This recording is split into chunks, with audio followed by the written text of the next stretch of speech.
Boys and girls, ladies and gentlemen, children of all ages, it looks like Disney is indeed losing money on their Disney Plus subscription out there. Yes, now where they argue that they definitely did make a slight profit in their last quarter on their streaming services.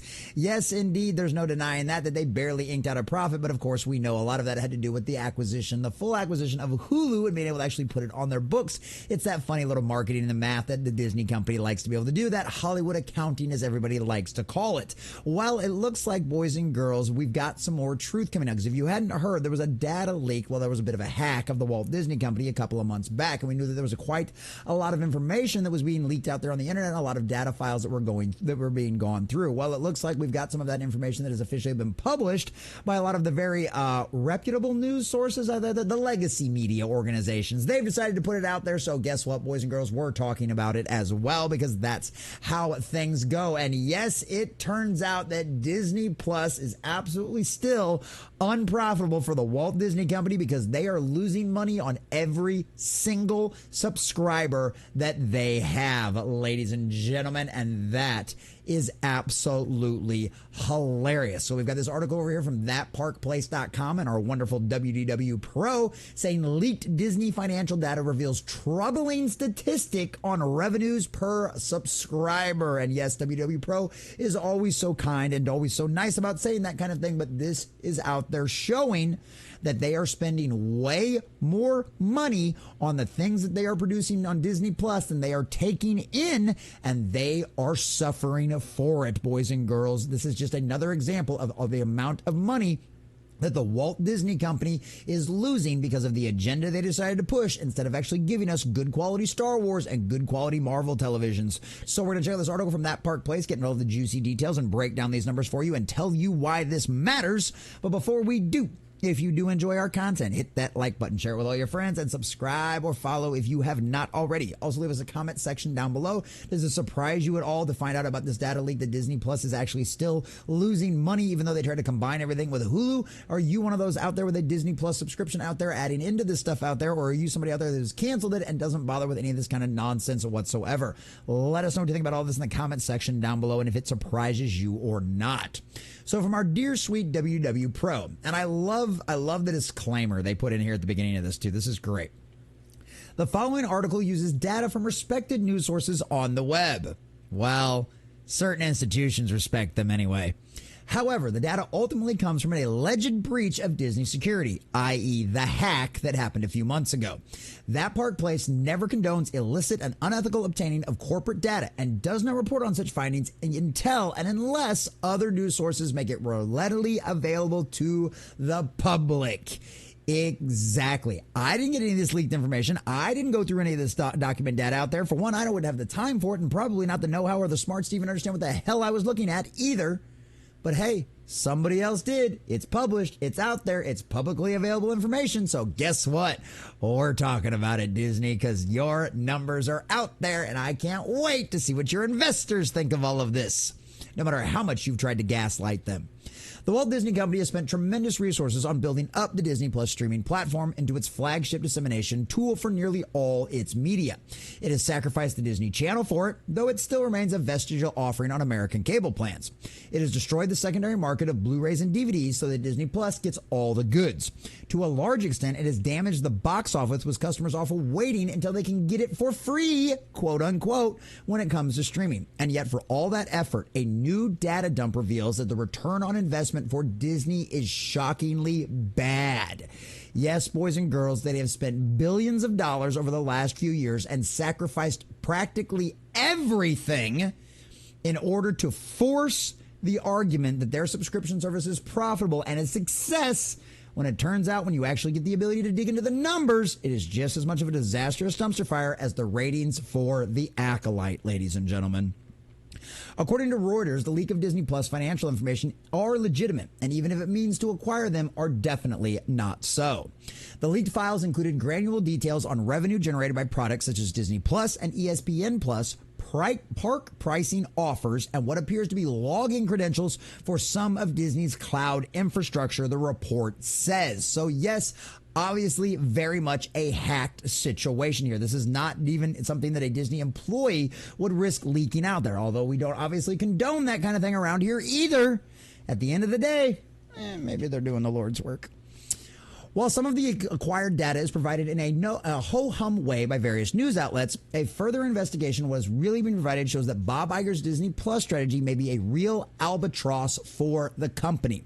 According to the documents, Disney Plus generated more than $2.4 billion in revenue in the quarter which ended in March, or 43% of the revenue generated by the company's direct-to-consumer business, which includes Hulu and ESPN Plus. And that's just the revenue they generated, right? That's not profit. That's just the gross that they recorded, that they brought in because of that, okay? We know they spent anywhere from $200 million all the way up to potentially $300 million or more just on the Acolyte, right? We know they have spent billions of dollars on their Disney Plus streaming service, whether you want to talk about Echo, whether you want to talk about Secret Invasion, whether you want to talk about all of the Disney Star Wars shows, whether you want to talk about the Pixar stuff that didn't get released in theaters and went directly onto Disney Plus. They have spent billions upon billions trying to force this service into being a success. And they literally only earned $2 billion in revenue. Now, that sounds like a lot of money, but just wait. We're going to break it down and realize why this is bad.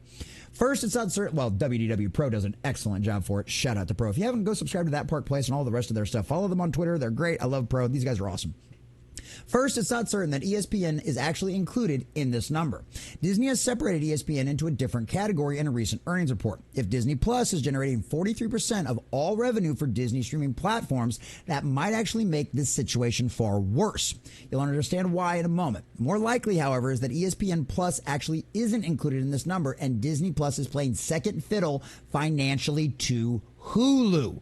Like I said at the beginning of the video, this is what we're talking about here. The only reason they were able to argue that their streaming services was profitable because they spent billions of dollars last year attempting to finish off the acquisition of Hulu, which they're still going to have to spend a few more $1 billion on this year to fully finish off the acquisition. That doesn't sound profitable to me, boys and girls, and it definitely doesn't sound like it's profitable from something Disney created. No, it's something that they acquired that already had a bunch of built-in subscribers that loved the content that was offered on there. And trust me, most of them did not want Disney Plus being added into their bill. To explain why these numbers are so bad, we need to examine how many Disney Plus subscribers are currently enjoying the service. Our good friends at Statista have pegged that at 153.8 million accounts. So for an entire quarter, 153 million accounts generated $2.4 billion in revenue. Let's do some simple math. For the quarter then, each account generated a total of $15.63 in revenue on average. Doesn't sound too bad, right? We know the cost for them about $7 for the cheapest package out there. It's easy to determine that by simply dividing the number. You guys know how to do math. However, that's not the full story. For you see, a quarter is 3 months, and Disney Plus accounts pay mostly by the month. So how much do they generate in revenue per month instead of by quarter? The answer is $5.21. So why is that a huge problem? Well, it's pretty apparent. It would be pretty apparent to anybody out there who has a Disney Plus subscription, because you know the cheapest plan you can get is $7.99, and that includes ads, which ads should add more revenue. Add more revenue to each individual profitable account, right? But that's the problem with this. And obviously, it only goes up there from the $7.99. And accounts paying $7.99 have to watch ads. Those should be adding more to the flagship revenues for the flagship streaming service. Yet the revenue global per account are $5.21, far less than the cheapest accounts. This indicates that globally, Disney is taking in a minuscule numbers in order to drag that revenue total down to such a degree. The alternative is that perhaps Disney is generating far less money than even the lowest subscription plan costs, because many of those accounts are perhaps tied into promotions and third-party sharing. How many of you out there have a cell phone provider who automatically includes Disney Plus in your plan, whether you ever utilize it or not? That is adding to that overall 150 million plus subscribers for Disney Plus, which, like I said, they're basically, Disney's giving that away for free, essentially, right? Same thing with all of like the Indian, all of the services they had over there in India, where they were charging like literally like in USD, it was like literally less than like 25 cents a month. I mean, talk about drastically losing out number. And it was all to pump up their numbers to make it look better. But then once again, everybody started calling out, well, the numbers don't really matter. We're worried about revenue. Ah, ha, ha, ha. That's when Disney decided to cut off all their Indian customers and rework the entire deal. So that way they weren't losing so much money per revenue. I would be really curious to see what these numbers looked like back in those days, because I'd probably imagine we're talking like a dollar per actual subscription out there. The alternative is that, if past Verizon customers and Charter subscribers are being counted into the Disney total sub amount, which they should be, we know Disney does that, yet they are not paying for accounts, that's another way the number could be brought down by this much. I'm not suggesting that's the case, but something is going on here. But it gets worse. Yes, we know Disney was trying to include those numbers in there to make it look better for the investors. Look how many subscribers we've got. Aren't we awesome? Yeah, except you're burning billions of dollars every year on these disastrous dumpster fire of shows that don't hit, that don't sell merch, that don't sell books, that don't sell toys, that don't sell anything else. So yeah, you're just an overall net loss in general. So the breach data is allegedly revenue. It isn't profits. While Disney may be scraping by with profitable quarters for streaming in their most recent earnings call, if Disney Plus is generating $2.4 billion in revenues across an entire quarter, it's not obvious how Disney can increase the churn of new content without overspending dramatically. Essentially means every single product that they put out going forward is automatically already in the red because of how little revenue Disney Plus is actually generating. Disney Plus is not paying for itself, right? Like I said, that Hollywood accounting of being able to say their streaming service was profitable is only because they included Hulu into that, and which is also the reason why you're seeing the Hulu app slowly be completely and totally absorbed by the Disney Plus app. That's why they're able to get away with that. But Disney Plus is not profitable on its own. Though the money may seem huge, one has to wonder how much they spend on all of this content and technical wizardry, such as they are barely making it into the black with almost no new content flowing through the gates. Frankly, it doesn't seem sustainable, but that's something for the investors to decide. And that's right. Pro is absolutely right. That is something for the investors to decide. And guess what? The investors read Reuters. They read all of these financial magazines. They're going to pay attention. They're going to know this information. They are going to be very well aware of it. And I'm going to be really curious to see how the next earnings calls, when the next investors meeting comes together, and Bob Iger and the CFO and all of the rest of the executives over the Walt Disney Company have to answer questions about this. Because like I said, they played some funny Hollywood accounting in order to make it to where they could argue that their streaming service is profitable. But these leaked numbers alone show that Disney Plus by itself is not profitable. And how could it be? Billions of dollars spent on disastrous dumpster fire after disastrous dumpster fire. I mean, Disney Plus Star Wars literally is what had caused everybody to consider Star Wars a dead franchise.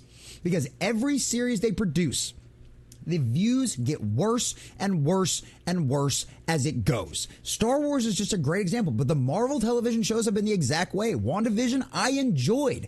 Everything else after that, and especially the way they screwed over my girl Wanda at the end of that show, literally just turned into nothing more than a disastrous dumpster fire afterward. And just like I said, the ratings have gone down with every single series, and they continue to spend hundreds of millions of dollars on 6 and 8 and 9 episode series, only to have them come out and flop and end up having to be canceled, much like what they had to do with The Acolyte. Disney can fluff their numbers all they want. They can argue until they're blue in the face that they're technically profitable. When you actually get into the numbers, when you actually look at this kind of stuff, there is no doubt in our minds whatsoever that Disney Plus is an absolute abysmal failure. The only real question at this point now is how are the investors going to react? In a year where Bob Iger has already faced one board takeover, and there's a very good possibility he's going to have another one go on next year. And then, of course, the stock price being even in the kind of disastrous dumpster fire that it is. And a report like this is not going to help it in any way, shape, or form. Like I said, it's all up to the investors to decide what they want to do with this information. But once again, it proves that Disney is nothing more than a disastrous dumpster fire. Bob Iger, Kathleen Kennedy, Kevin Feige, Dave Filoni, Leslie Headland, and everybody else over there making creative and executive decisions. It is all your fault. You have lost your company billions of dollars. You have lost your company hundreds of millions of fans. At the end of the day, it's because you decided to put agenda over good quality storytelling and making your fans happy. And now we find out the truth. You are bleeding money on Disney Plus. It's your fault. And Bobby boy, you get exactly what you deserve.